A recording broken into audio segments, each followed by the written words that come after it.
연말에 우리가 시상을 하기로 한 거 기억나십니까? 네, 우리가 성경 일독을 통해서 성경 일독하신 분에 대해서 몇 분이라도 적지만 교회가 시상을 하겠다라고 말씀을 드렸고, 또 하나 전도에 대해서도 시상을 하겠다라고 말씀을 드렸는데요. 우리 유상미 집사님께서 또 가까이 지내시는 분을 전도해서 교회에 인도하셨습니다. 제가 알기로 이분이 오신 지가 한 달이 좀 더 된 것 같은데 드디어 오늘 등록하셨네요. 한번 자리에서 일어서 주시면 좋겠습니다. 우리 김연정 성도님, 한번 자리에서 일어서 주시기 바랍니다. 우리 미아동에 사십니다. 우리 이 시간 너무너무 잘 오시고 환영한다고 축복송 먼저 불러드리겠습니다. 당신은 사랑받기 위해,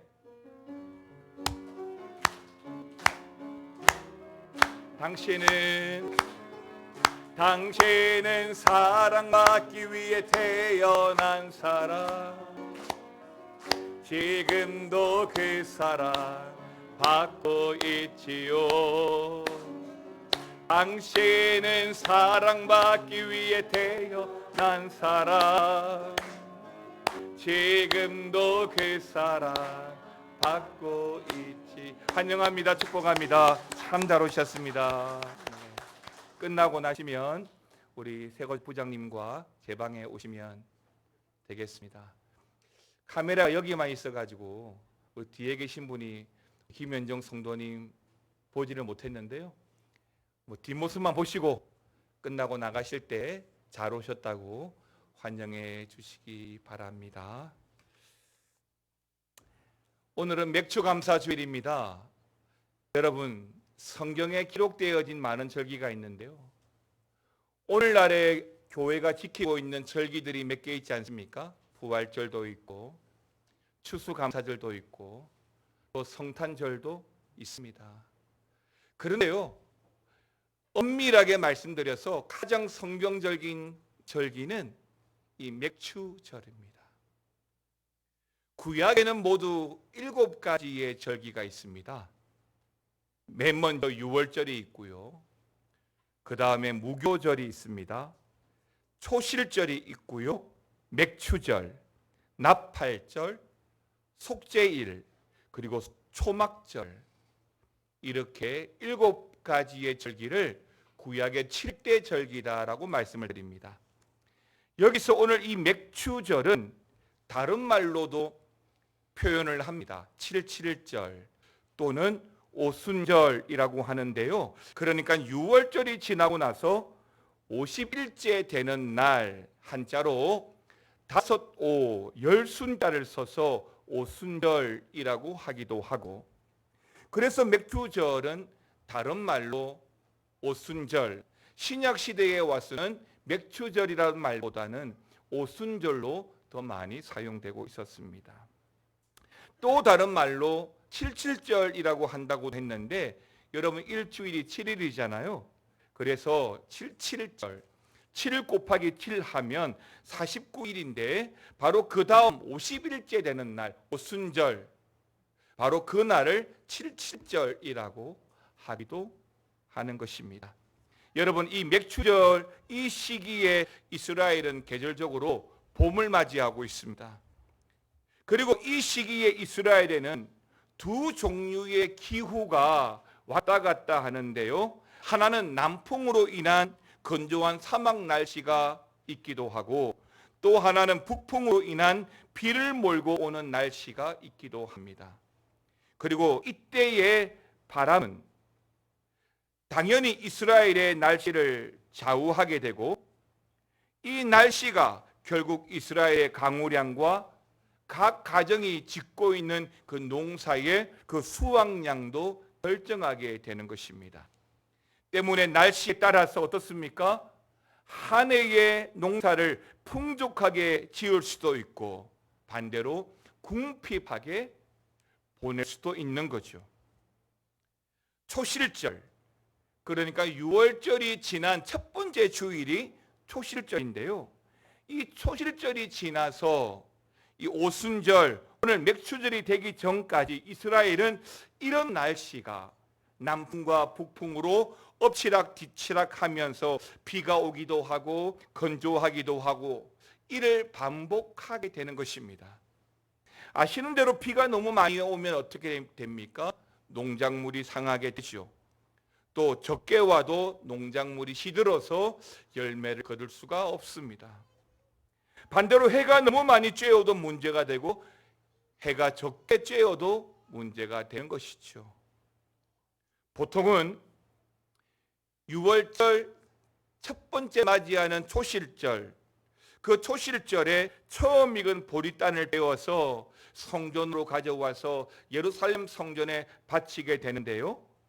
그 성전에 바쳐진 첫 번째 이 보리단, 내가 지은 첫 번째 보리 농사의 제물인 그 보리단을 히브리어로 오메르라고 합니다. 여러분 이 말을 좀 기억해 놓으셔야 되는데요. 그러니까 이 초실절에 바쳐진 이 보리단, 이날부터 7주 후 무슨 날이죠? 맥추절, 7.7절, 오순절, 여기까지 변덕스러운 날씨 때문에 사실은 이 농부들은, 이스라엘 사람들은 긴장하는 가운데 이 운명의 7주간을 맞이하게 되고 시작하게 되는 거예요. 이 7주간 남풍 북풍이 오고 가면서 비가 왔다가 건조했다가 반복되다 보니까 농경사회의 어떤 당시에는 당연히 긴장하게 되고 이 초실절부터 맥추절까지 이 7주간을 어떻게 보내느냐에 따라서 한 해의 농사를 풍족할 수도 궁핍할 수도 있게 되는 것입니다.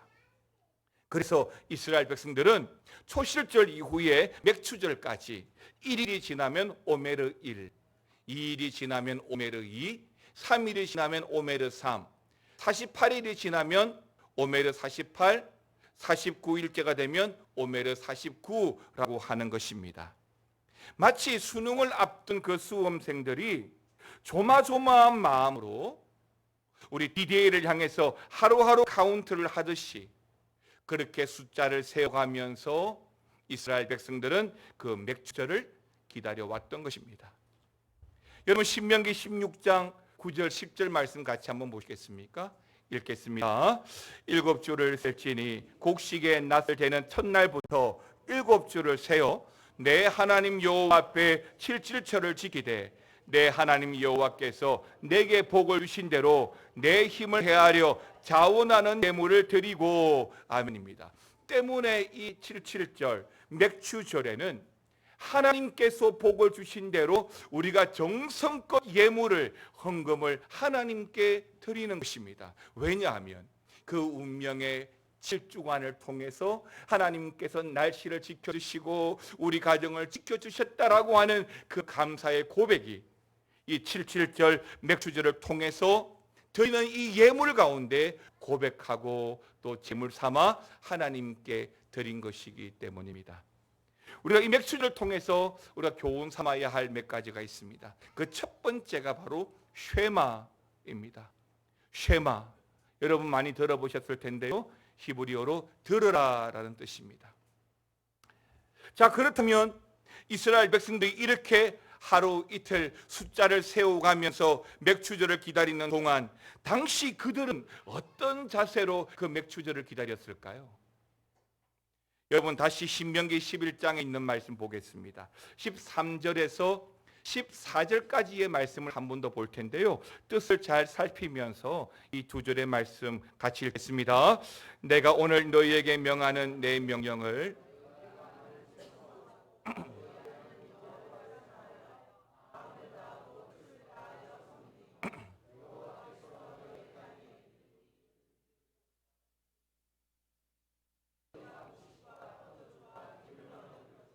아멘입니다. 14절에 등장하는 두 단어가 있습니다. 이른비, 늦은비. 이 이른비는 유대 종교력으로 제8호를 말하고 우리나라 양력으로 말할 것 같으면 10월과 11월 사이를 말합니다. 즉 이 이른비는 우리나라로 말하면 가을비쯤 되겠죠. 이때 팔레스틴 지방의 농사 일정은 농사 파종기라고 할 수가 있겠습니다. 건기 동안 메마르고 딱딱해진 흙을 이 이른비로 말미암아 적셔주셔서 땅을 다시 기경하기에 좋도록 부드럽게 해주는 시기입니다. 그리고 또 늦은 비가 나오잖아요. 이 늦은 비는 그러니까 앞서 이른비, 즉 우기가 끝나고 건기가 시작될 무렵인 3월에서 4월 사이를 말하고, 이때 내리는 비를 우리나라 계절적으로는 봄비라고 하지 않습니까? 그런데 이때 일정의 이스라엘은 추수기입니다. 따라서 이 늦은 비는 사실은 농작물의 결실을 보다 풍요롭게 해주는 정말 복된 비다라고 할 수 있는 거죠. 그러므로 14절에서 말하고 있는 대로 이른 비와 이 늦은 비는 우리 성도들에게 시시때때로 내려주시는 하나님의 필요적절한 은혜입니다. 14절에서 이 이른 비와 늦은 비를 어떻게 주신다고 했습니까? 적당한 때에 따라 주신다라고 했습니다. 우리는 때를 바라보는 눈이 별로 없어요. 그러나 하나님은 정확한 분이시지 않습니까? 그 때를 따라서 이른 비와 늦은 비가 얼마나 우리 성도에게 큰 축복이 되는지 모른다는 것입니다. 그러므로 이른 비와 늦은 비를 통해서 온전한 곡식을 얻기 위해서는 어떻게 해야 되느냐? 14절 앞절 12절 말씀처럼 어떻게 해야 될까요? 명령을 뭐하고? 청종하고, 여호와를 뭐하고? 사랑하고, 마음을 다하고 뜻을 다해서 뭐라고 했습니까? 섬기라라고 명령하고 있는 거죠. 그런데 여러분, 이 신명기 11장 13절 말씀 어디서 좀 많이 들어본 말씀 같지 않습니까? 제가 첫 번째 챕터의 제목을 뭐라고 했습니까? 쉐마라고 했죠. 예, 이 신명기 11장 13절 말씀인데 마치 신명기 6장 4절 이하에 나오는 쉐마, 이스라엘아 들으라 라고 하셨던 하나님의 준엄한 그 명령의 말씀처럼 들려지고 있더라는 것입니다. 여러분, 신명기 6장 4절에서 9절 말씀도 같이 한번 읽어보겠습니다. 시작.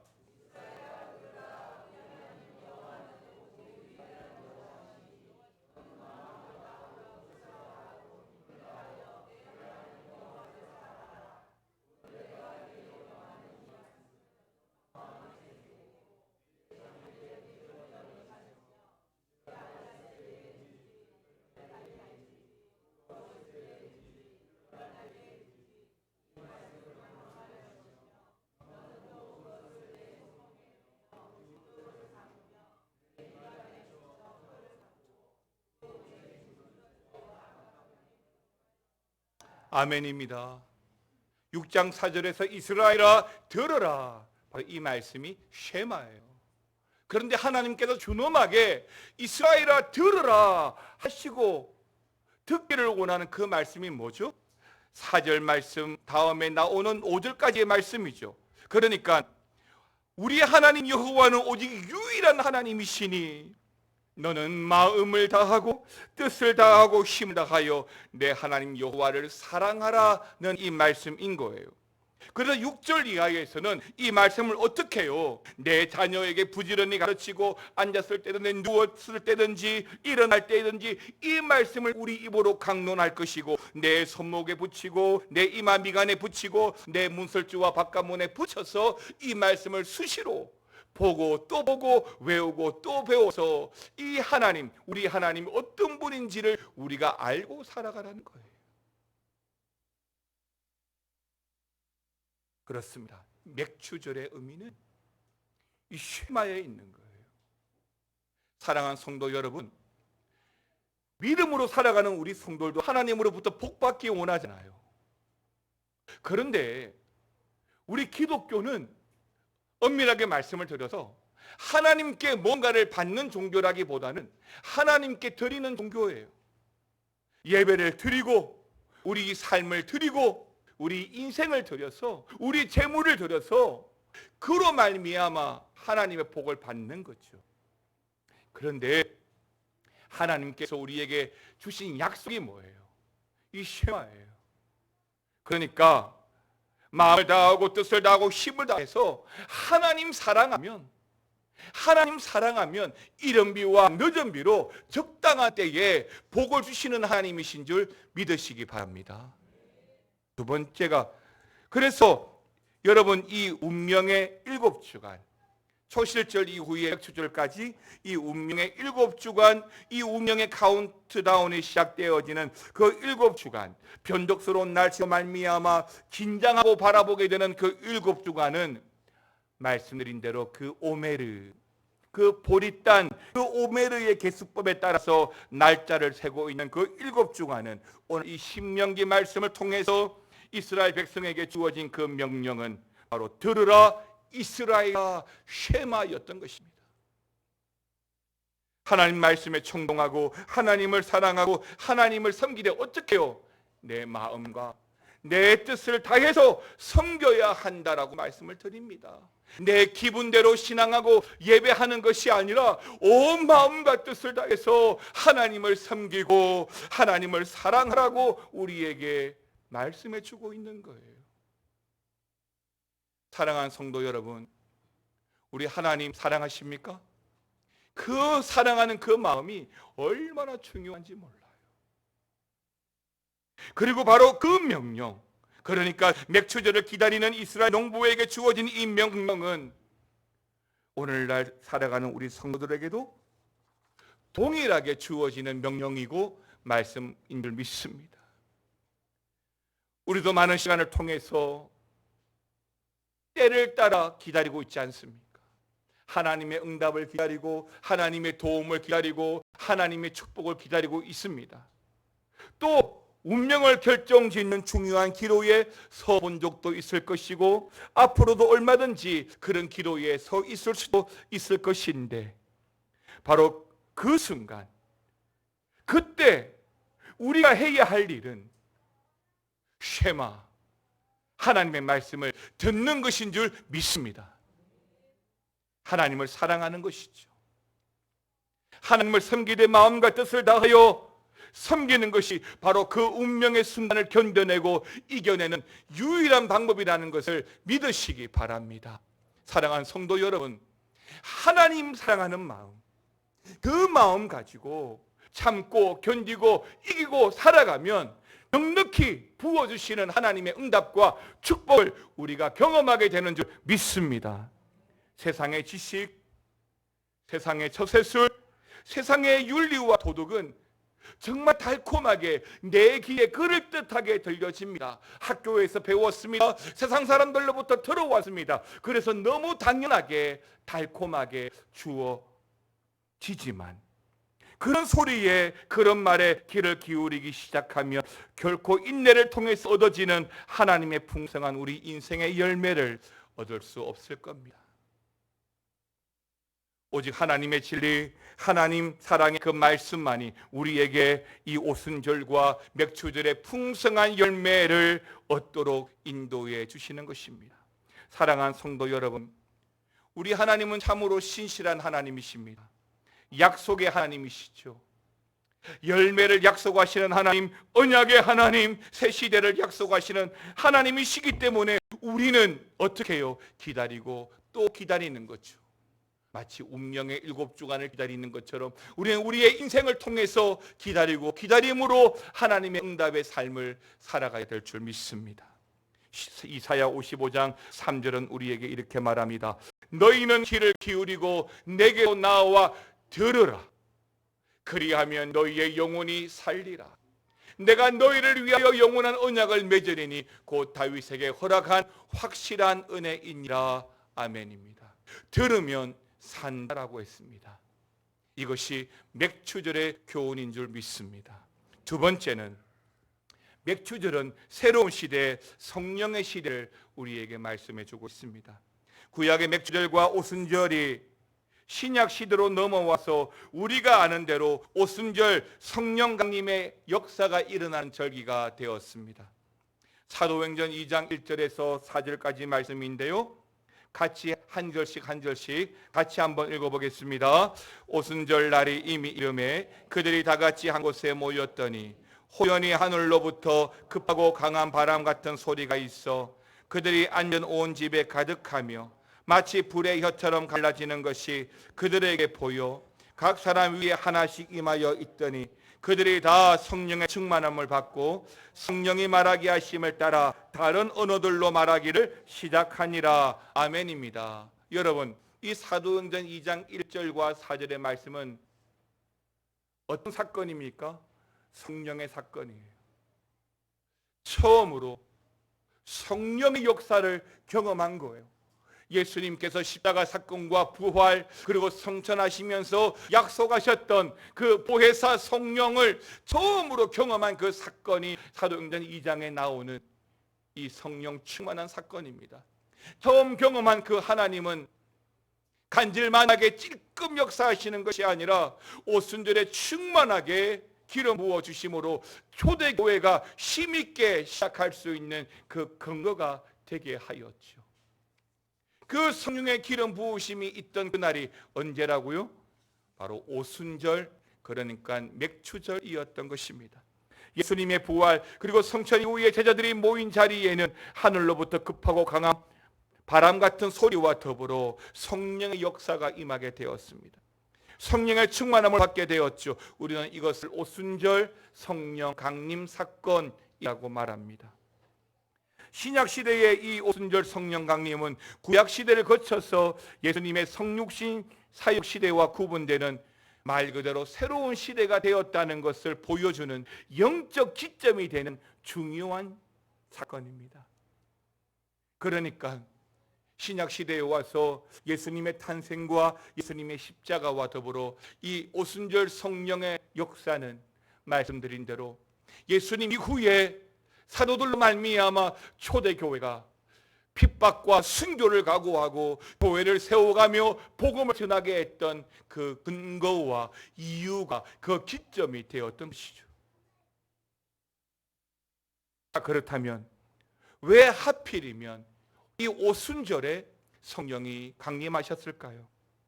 여러분, 조금 전 사도행전 2장 1절에서 오순절날 이 날에 그들이 다 한 곳에 모였더니라고 했습니다. 여기서 이 오순절은 말 그대로 새로운 시대가 도래했다는 것을 보여주는 것입니다. 무슨 말이냐면 여러분, 구약의 농경시대 그 농경의 패턴을 보시면 좀 잘 알 수 있는데요, 출애굽 이후에 기업으로 받았던 약속의 땅 가나안이 있습니다.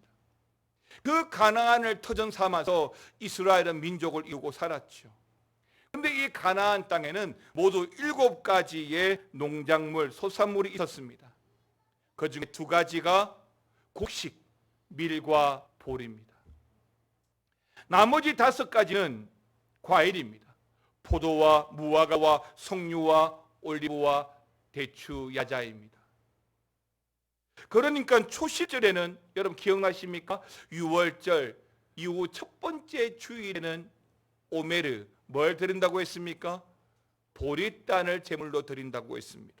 그러니까 초실절에는 보리 열매를 드리고 오순절에는 그 밀수확, 맥추절에는 그 밀수확에 감사하는 절기로 드리고 난 이후에 이스라엘의 농부들은 여름 과실의 추수를 준비하는 그 새로운 전환점의 시기가 바로 이날 맥추절 오순절인 것이죠. 그래서 초실절에는 누룩이 없는 무교병을 먹는 반면에 오순절에는 누룩을 넣은 그 빵을 흔들어서 요제로 하나님께 드리고 함께 나누어 먹었던 것입니다. 그러니까 초실절이 지날 때만 해도 여전히 출애굽 사건에 갇혀 있는 느낌. 그러나 맥추절, 이 오순절에는 이제는 그 모든 과거를 잊어버리고 새로운 출발을 의미하는 그런 영적인 의미가 담겨져 있는 것입니다. 뭔가 특식으로 새로운 방식으로 먹음으로써 특별한 행사를 치르다가 맥추절인 이 오순절에는 일상의 양식을 일상의 방법으로 먹으면서 새로운 출발을 다짐했던 것이죠. 그러니까 교회적으로 이 맥추절은 전반기를 돌아보면서 하나님께 받은 은혜를 감사하고 그것을 기억하면서 남은 후반기를 그것을 동력 삼아서 힘있게 그 사역을 이어간 것과 마찬가지 셈이 되는 것입니다. 이처럼 오순절은 구약 시대에서 새로운 시대로 전환하는 그 기점이다라고 보시면 되겠습니다. 그리고 예수님의 부활 승천 이후에는 지금도 이 오순절은 우리에게 새로운 시대, 성령의 시대를 살아가는 사람이 되려는 도전을 던져주고 있죠.